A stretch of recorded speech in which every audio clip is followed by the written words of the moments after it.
everyone, it's Alisa Tilsner. I'm a Stampin Up demonstrator in Australia. In today's video we are going to colour one of the flowers from the So Much Love stamp set, which is this one here.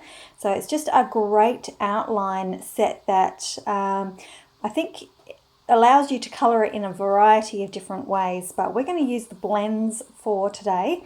And I have to put a little note out. As you know, I always say I'm not professional, and I'm not, but I had been taking some classes from the Kit and Clouder. Well, actually, I subscribed to the classes and I never did any. But I've seen, I've stayed in Alisa's group, and just the amount of colouring that comes through is very, very inspiring. So I thought I'm actually going to start watching the videos that were sent to me in the classes so that I can get some more tips and share it with you guys.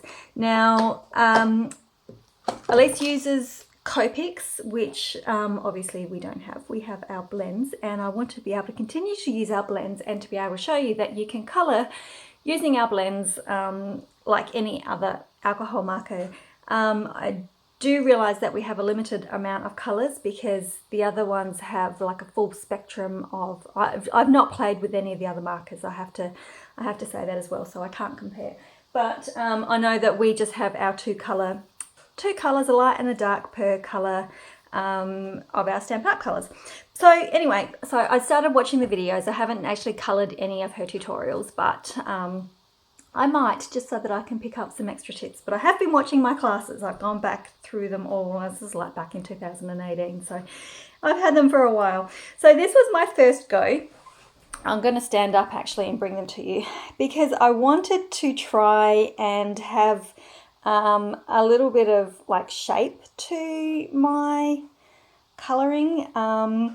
I don't really think I succeeded in this one, but this is why it's always good to practice.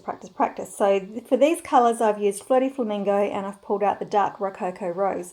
So I think a few of my lines are a little bit dodgy, but I was getting there. So I didn't give up. I had another play, and again, I think I've got my highlights and my shadows in a few dodgy areas. Most of it's okay. This petal here is a little bit dodgy. I think it should have been flipped the other way, but anyway, starting to learn, getting a few highlights going on, and trying to understand that sort of concept about leaving white space in your flowers. So this was my third go, and I was really, really happy with this one. Very happy. Oh, look, I'm matching.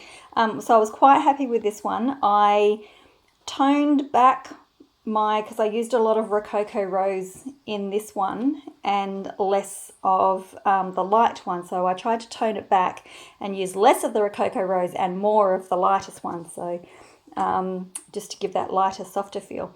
And then I thought, because I thought, after this one I was done playing, and then I thought, well, our Stampin' Up blends are designed to work as a light and a dark. So I had another play and I did colour it just using 2 blends instead of 3.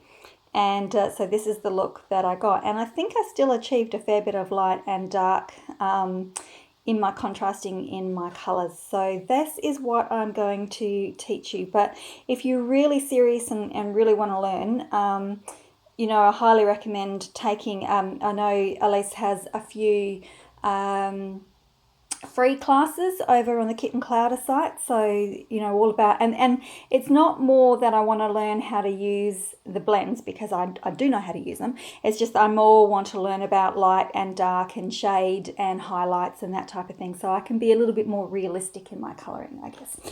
So, but if you're happy to watch me colour our Stampin' Up stuff with our Stampin' Up products, then this is the way to go. I hope, if I can remember what I did. So I'm actually going to do my number 3, which is using the 3 colours. So I originally started off, because I was going to use 4 colours.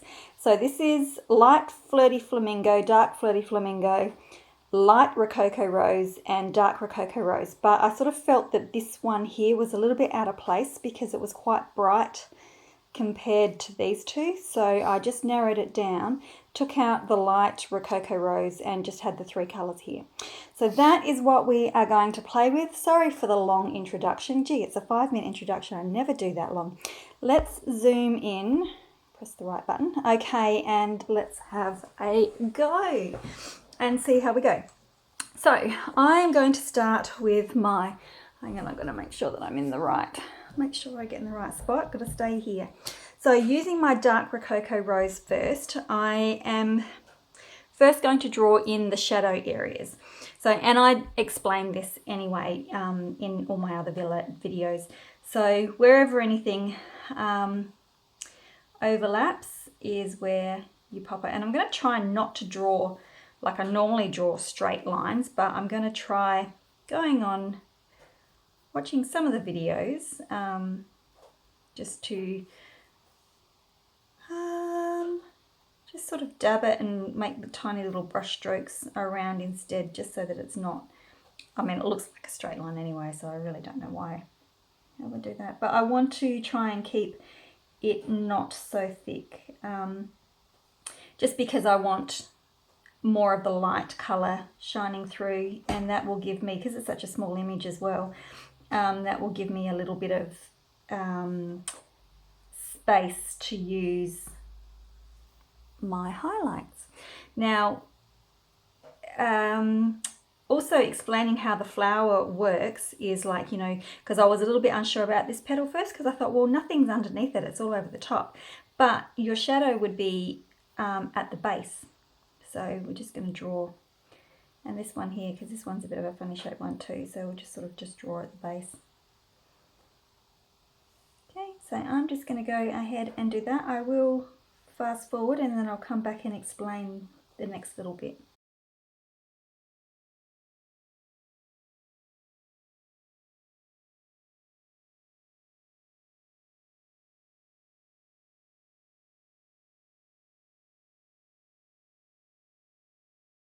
Okay, now I never really understood these little folded areas properly. I would always just colour in the outside edge darker and sort of leave everything else. But the way that it is explained is that this sort of folds over and puts a shadow over on the inside of the petals. So we would make a little bit of a shadow line.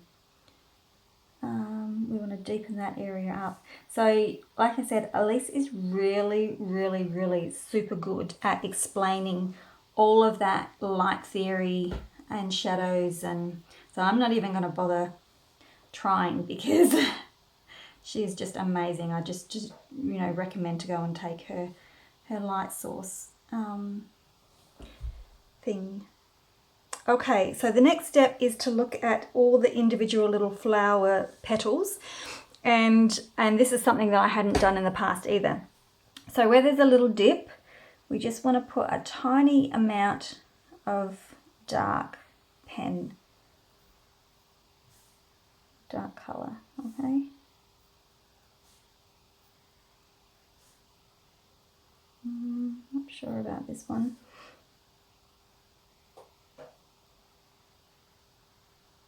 And that's where you want to try and keep it fairly light, which is difficult. And I am using the bullet tip as well, by the way.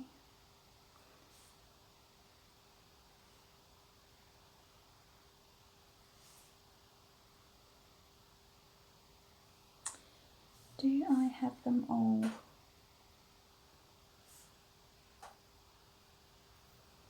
That's the other thing. Did you get them all? Oh, there's a, now this petal is over the top of that one, so I'm just going to put a bit of shadow there. That one sits over the top of that one, same as that one. I think that's okay. So it doesn't look like much. Oh, let me do these as well. So I'll just, these ones are super simple. I don't really, I just sort of, they're so tiny, I just don't get too fussed about them. They're not the main focal image anyway, so, but I just do the same sort of theory, like around the edges where it would be darker, the base there. Okay. Okay, so secondly I'm going to come in with my Oh, what's this color? Floody Flamingo. And just go over the top a little bit, and you've seen me talk about this as well, and extend out a little bit. So that's what I'm going to do. And where some of these petals round, I think where I was making the mistake in some of them was where I was keeping that shape, but I sort of want to try and flatten it out a little bit.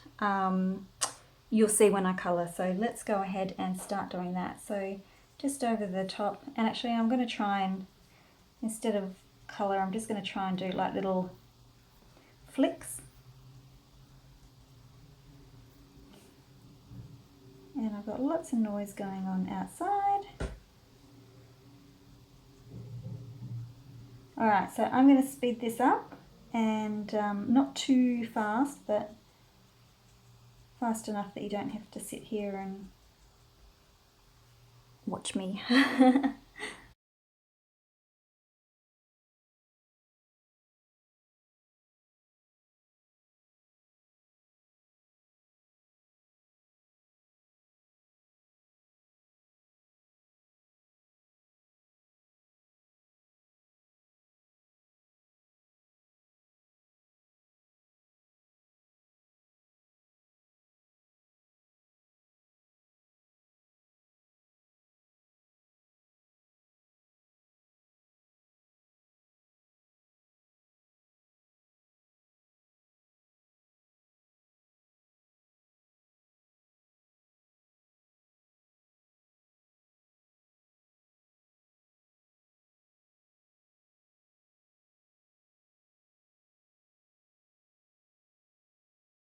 Okay, so I've gone over all of them. Now, my third colour is the light Floody Flamingo, and this is where it sort of all starts coming together now. So I want to leave some areas for white space, just so that you get sort of like a little bit of like a shine on it. And hopefully I've got all my darks in the right position so that the lights will just fall into place. So I'm just going to do the same thing again, and just with that little flicking motion, and just come, like, rather than colour in like I normally would, I'm lifting my pen up between each stroke, and I'm just putting it down, like up and down each time. And then that way I can just leave a few little areas white, like that one. Hopefully you can see. Hopefully my hand's not in the way. I'm just trying to swing my hand in a weird position. But you do need to just keep going over to get that blend happening, get some of those lines out. And I think that's why with the Copics they use so many different colours in one area. Like, you know, I think that they would normally use like 5 colours for this area. I think I need a little bit of dark on that. Somewhere around here.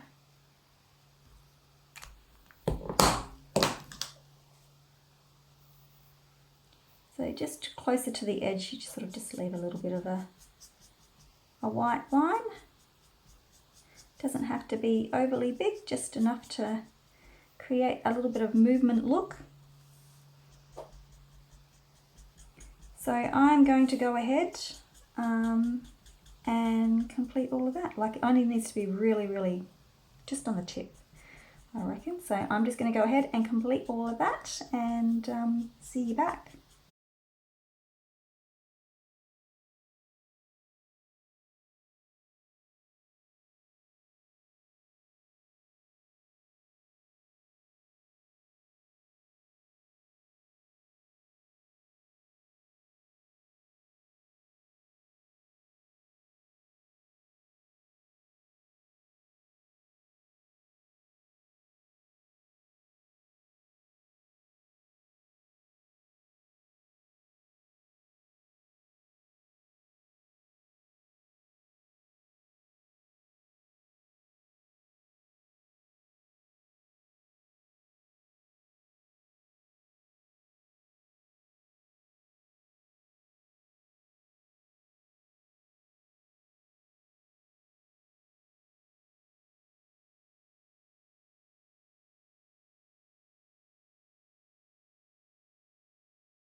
Okay, so there we have my flower. So just one last little step, and that's just to go in again with my dark Rococo Rose. So you can see every time I colour this, it's going to be different because of the amount of light and shade that, and whether I've been a little bit heavy-handed with the dark, which I probably have in this one, but that's okay. I can probably use these two together on the same card still. So then with the dark Rococo Rose, I'm just going to come in and just really lightly dab, and pretty finely as well, just to add a little bit more depth, which will probably bring it more in line with my first card too, my first play.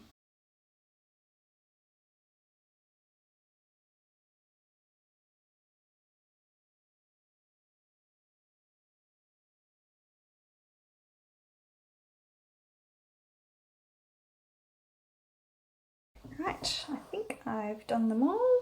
I'll just pop a little bit more. Okay, so the leaves, I sort of didn't really play a lot with the leaves. Oh, you can go back in with your colour lifter. I swear mine is dry though. I've never been able to get much luck out of my blender colour lifter, but you can go over those little white areas if you wish. But like I said, I think I need a new one. Anyway, you can do that if you wish. Okay, so the leaves, I sort of didn't really muck around too much with the leaves. Try and get so I just did my stems because I sort of wanted the flower to be more of the focal point anyway. So just a little bit of a shadow down the center.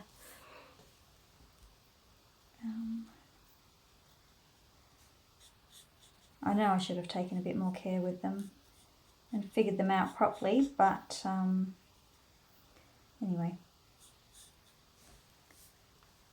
I didn't.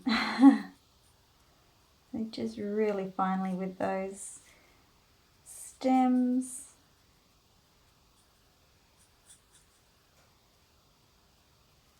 And then I just went in, oh, this is Old Olive too, if I didn't say that. And then I just went in with my light Old Olive. And like I said, I didn't really spend a whole lot of time on these guys.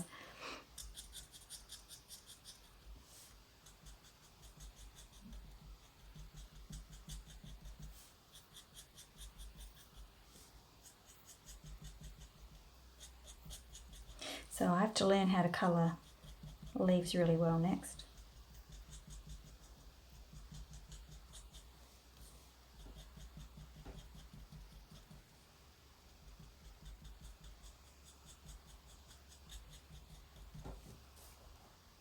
That sort of all ties in, so I guess it's okay. Then just again, tiny little addition just to separate those leaves from the flowers.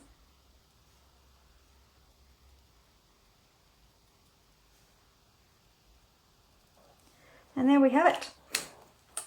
So now I've got all these flowers to play with, so I'll probably use those two on a card together. They're probably close enough to be able to use together. And so now I've got my first play, my second play, my third and my fourth, and now my fifth. So each time, oops, can't even see the fifth one. Each time I'm trying to, there we go. So each time you play, you're going to get probably a different look. So these four are the ones with the three colours, and this one's the one with just the two, the light and the dark. So it's just a matter of, I think, allowing a little bit of light on your petals to just sort of give it a little bit of a shine.